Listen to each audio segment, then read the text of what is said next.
a few special interesting events that happened in the house of Zainab. A number of mufassirin have mentioned that ayat al-hijab, the verse of hijab, was revealed in her house. Now, what do we mean when we say the verse of hijab? Using the word hijab. What do mufassirs mean when they say the verse of hijab? Which hijab are they referring to? See, there is one verse in the Quran that mentions the word hijab. It's that verse. The hijab that we know, the head covering, the khimar, for instance, that's not mentioned in the Quran using the word hijab. Some people today, they're trying to find the word hijab in the Quran. If the Quran says women have to wear hijab, then yes. So nowhere does the Quran say hijab, so we don't have hijab. Some people are making these claims. The Quran talks about the concept of hijab, but not using the word hijab. The word hijab linguistically just means barrier. Why later on the headscarf became known as hijab? What kind of a barrier is it? It conceals the head, the hair. So it's a barrier that does not allow men to see the hair. That's why it's called hijab. But in the Quran, the hijab is not called hijab. We have another word for it, for instance, khimar, which was a head covering that covers your body. That's the word khimar. And in fact, some scholars of linguistics have noted that the root word of khamr has to do with covering the head. That's why khamr, wine, is called khamr. What does it do with the head? It blocks the intellect. Now the hijab blocks your hair from being seen, so they call it khimar. See, another variation of khamr. Interesting in Arabic, how these root words, how these various words go back to one root meaning. So the Quran uses the word khimar, which means head covering. It doesn't use the word hijab to refer to the hijab that we know. But in one verse in Surah Al-Ahzab, verse 53, Allah does mention hijab. In what context is it used? Exactly. So it was in Zainab's house, after the wedding, after the Prophet married Zainab, Allah commanded him to make a big invitation. Remember, the Prophet was very humble. Normally he would not make big invitations and spend on the food. But Allah instructed him, this wedding is special. Why? Because I commanded you to marry Zainab to break all these traditions. So I want you to invite as many people as you can so people vividly see this marriage. It was a way to publicize this marriage and that the Prophet has married Zainab to break these traditions. So the Prophet invited a lot of people to his house to give them the wedding meal. They call it walima in Arabic. Usually it's for a day, 2 days, 3 days. It's mustahab to give a meal for 3 days after a wedding. According to Islamic law, it's mustahab. So not just one wedding. Now we have 3 weddings to deal with, right? But remember, Islamic weddings are very simple. You just invite people and you give them food, you know. You can still have a gift box. You can have a gift box, that's nice. So the Prophet invited the companions, they came. Now 2 things, I don't want to say annoyed the Prophet, because the Prophet is of such a high character, we don't even use words. But 2 things were inappropriate that happened. See, let's say the meal is at 4 p.m. Some companions showed up way earlier than that, because they wanted to be the first to get the food. Okay, yallah, the Prophet will deal with that, people coming to your house before it. But then what's troubling is that some companions stayed longer. So when the meal was over, everybody got up to leave, except 3 companions. They stayed. They kept sitting and chatting and chatting and chatting in the Prophet's room, in the Prophet's house. And remember, when we say Prophet's house, don't think of this luxurious 10,000 square feet house. We're talking about a room. That's the Prophet's house. It's just a room. So a group of companions would come, they'd eat, they'd go. Another group would come, they would eat, they would go. Everybody left except these 3 guys. They started chatting. But the Prophet is very polite. He sat there. You know, how is he going to signal to them, okay, leave, I'm busy, I'm a husband, I'm a father, I'm the head of state, I'm a prophet, I've got business. You guys don't have anything to do. I'm busy, leave. But how is the Prophet going to communicate that to them? So the Prophet sat. Okay, there was no hope of these guys getting up and leaving. So the Prophet ﷺ, he got up. Anas, the servant of the Prophet, he says, I got up with the Prophet. And when the Prophet left the house, that was his polite way of signaling to them, okay, leave guys, this is my house. I have, things to do. So the Prophet went to do a few things for a while, then he came back. When he came back, he saw these guys still sitting in the house, chatting as if nothing happened. Now this disturbed the Prophet ﷺ, but the Prophet didn't say anything. Look at the akhlaq of the Prophet. Who has the audacity to do something like that to a king, to a president, especially in the past? But look at the beautiful akhlaq of the Prophet. So when the Prophet came back, Allah subhanahu wa ta'ala revealed this verse. Allah had to break that habit of these three guys. Allah revealed verse 53 of Surah Al-Ahzab. Ya ayyuha alladhina amanu. All people who believe. Here's some instructions. And these instructions are just common sense. Subhanallah. Some people don't even have common sense. لا تدخلوا بيوت النبي إلا أن يؤذن لكم. First of all, don't enter the homes of the Prophet except with permission. Because some people, some of those companions, they felt they could enter and storm into the Prophet's house whenever they wanted. It's as if the Prophet is their employee. You go and see him whenever you want, storm into his house. The Quran said, no, get permission. Get clear permission from the Prophet to enter. You can't just storm in, because the Arabs had that custom of just breaking into someone's house if they need it for something. Not even, Ya Allah, Ya Allah. Just go in the house and do whatever you want. Yes, they had that tradition. You don't need to knock or have an appointment. No, khalas, just go. You need something, just go. You need to see someone, just go storm into his house. Some of them did have that. Unfortunately, that custom. Not even a text message? No text messages, no phone calls, no pagers, nothing. Just storm in. So the Quran says seek permission. Don't just go in like that. إِلَّا أَن يُؤْذَنَ لَكُمْ إِلَىٰ طَعَامٍ. If there's an invitation, the Prophet, he himself tells you to come. نَاظِرِينَ إِنَاهُ وَلَكِنْ إِذَا دُعِيتُمْ فَادْخُلُوا. Okay, if the Prophet invites you, you're welcome, enter. فَإِذَا طَعِمْتُمْ فَانْتَشِرُوا. If you eat, leave. Allah's commanding the Muslims, the believers, if you eat, don't sit and chat and disturb the Prophet. Just leave. وَلَا مُسْتَأْنِسِينَ لِحَدِيثٍ.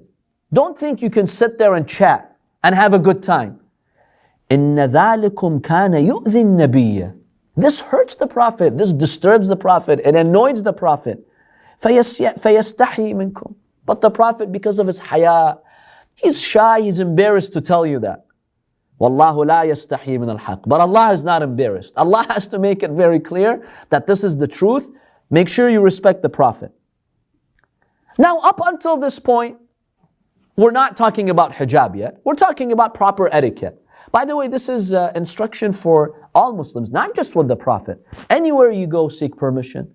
Anywhere you go, make sure you're not disturbing someone. If you're a guest at someone's house, make sure you're polite, you're respectful. If you're invited, go. If you're not invited, don't go. And if you feel the owners of the house have things to do, don't, disturb them and ruin their schedule. I've heard of so many crazy stories of people showing up unannounced from other countries or states without even making arrangements or notifying the people, and they just come and stay there for a month. Yes, Islam tells the hosts, do care for your guests, but remember, your hosts also have work to do. Make sure that you talk to them, make arrangements. Don't just show up unannounced like that and then expect them to be with you 24/7. This is an etiquette of moral standards that the Quran is teaching us. Then here the verse of hijab starts. وَإِذَا سَأَلْتُمُوهُنَّ مَتَاعًا فَاسْأَلُوهُنَّ مِنْ وَرَاءِ hijab. Another Arab custom was that if you needed an item, a utensil, an appliance, just go into your neighbor's house. Hey, can I use the pot? Can I use this? Do you have that? I need a lamp. I need this. I need a knife. You just go in, you borrow it, and then you give it back. This was very common. So the neighbors of the Prophet would do that. Every single day, one of them is storming into the Prophet's house. Hey, and he's speaking to the wives of the Prophet. Hey, give me this knife. Zainab, give me this knife. Aisha, give me this. Salama, give me that. The Quran found this troubling. These men constantly going into the Prophet's house and borrowing things. It doesn't work like that. So the Quran says, if you need to go and ask for some objects, things, appliances, fine. The Prophet's generous. He will not say to anyone, I won't lend you anything. فَاسْأَلُوهُنَّ مِنْ وَرَاءِ حِجَابٍ. Make sure when you're asking something from the Prophet's wives, there should be a curtain, a barrier. Then you politely ask, let the Prophet's wife bring it from behind the curtain, give you the appliance and you take it. But you don't go in the room with her. Even if she's in hijab, she could be in full hijab. But it's not appropriate for a man to be with the Prophet's wife in the room. Let there be a barrier like a curtain. From behind the curtain, ask them. Don't go into the room. Stand at the door. Usually at the door they would have a curtain. From behind the curtain, make the request. A few questions here. Number one, is this law applicable to all Muslim women, or is this specific to the wives of the Prophet? Number two, if it is specific to the wife of the Prophet, is this preferential treatment for the Prophet? Why? Why this privilege that Allah is giving only to the Prophet? Or as some Orientalists would say, see, we see efforts by Muhammad sallallahu alayhi wa alayhi to isolate his wives from society. So they say, yes, he started very progressive with Khadija alayhi salam. She was a businesswoman, very open. But then when he became the head of state, we see him implementing policies that marginalize women, lock them in their room, no interaction whatsoever. This is a serious objection that a lot of Orientalists will state. I would like to share that with you because it's important to address that. So how do we understand this verse of hijab? So this verse of hijab is not talking about the head covering. It has nothing to do with that. It says, put a barrier, O you men, when you go and ask the Prophet's wives for appliances, put a barrier. It's not talking about the head covering. And this is the only instance where the Quran uses the word hijab when it comes to female-male interaction.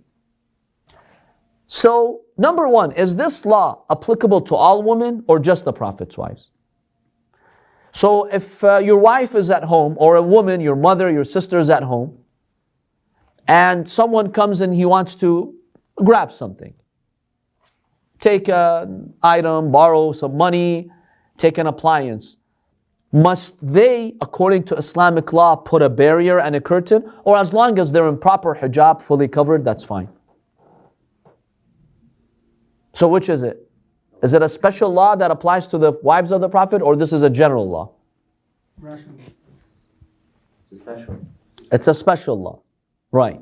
So we understand from the Quran, the tafsir, and the ahadith that explain the tafsir, this was a special law that was only applicable to the wives of the Prophet.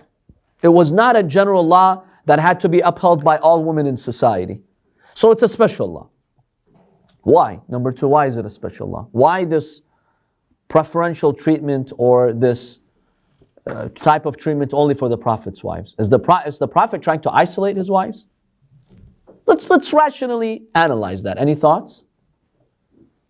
Why would Allah ask the believers to only observe this law with the Prophet's wives? Why? What's unique in these cases? Any ideas? Yes, brother. Maybe it has to do with their the legal status that's talked about in this surah. The legal status, which is? That they can't marry anyone after. Exactly. That's the first reason. See, the Quran, one reason why it did not want men to be exposed to the Prophet's wives and see them, because see, when you go and grab an appliance, you might see their face, maybe an arm, something. It happens, right? Why did the Quran not want men? We're talking about strangers, right? Not relatives. Relatives can go and see the wives of the Prophet, like the brothers-in-law of the Prophet, that's fine. We're talking about non-mahram men. The Quran did not want them to go and see the Prophet's wives because The Prophet's wives were prohibited from remarrying after the Prophet. This was a special law to honor the Prophet. His wives could not remarry after him. So it's not appropriate to have men seeing them constantly. Because see, if they could remarry after the Prophet, okay, maybe a man sees them, he liked one of them. This happens, it's very normal. But he says, okay, now that the Prophet's alive, it's haram for me to have any of these thoughts. But once, after the Prophet, if I live after the Prophet, I'll go and I marry her. A lot of people would be in situations like that. They're interested in a woman, but they don't say anything to be polite and pious. But let's say if the husband dies, he'll go and propose. It was very normal. But you can't do that with the Prophet's wives. You can't go and propose after him. So it's best for men not to see them. So they would not be interested in them. Because once you're a Prophet's wife, that's it. There's no way possible on earth you can be with any other man, even if the Prophet passes away. So you see the wisdom behind it? Any objections to this part? Can't you also take it also for other women? Not to say that, I understand that part. Remember, we're assuming they're in full hijab. Yeah. Not their hair is not exposed, their body. We're assuming they're full in hijab. But because the Prophet's wives cannot remarry, you just have to be more strict over here. Because now if somebody happens to be interested in them, there's no way out. What do? With other women, there is. She could be divorced. Right? She could be divorced. Her husband could die, and you could marry her. It would happen. This was something very common, by the way. Especially in that society where remarriages, second marriages, and third marriages were so common. But this does not apply to the Prophet's wives.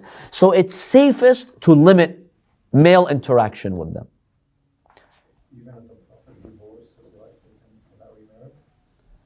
If the Prophet divorces a wife, can she get remarried? If he divorces her, possibly, I can look into it, yes. No, it did not happen. It did not happen where the Prophet divorced one and she got remarried. I'll look into it. There are two, we'll examine in our next classes, there are 2 or 3 that the Prophet divorced. But the marriage was not consummated. We'll talk about why the Prophet divorced them. I'll look into that, inshallah.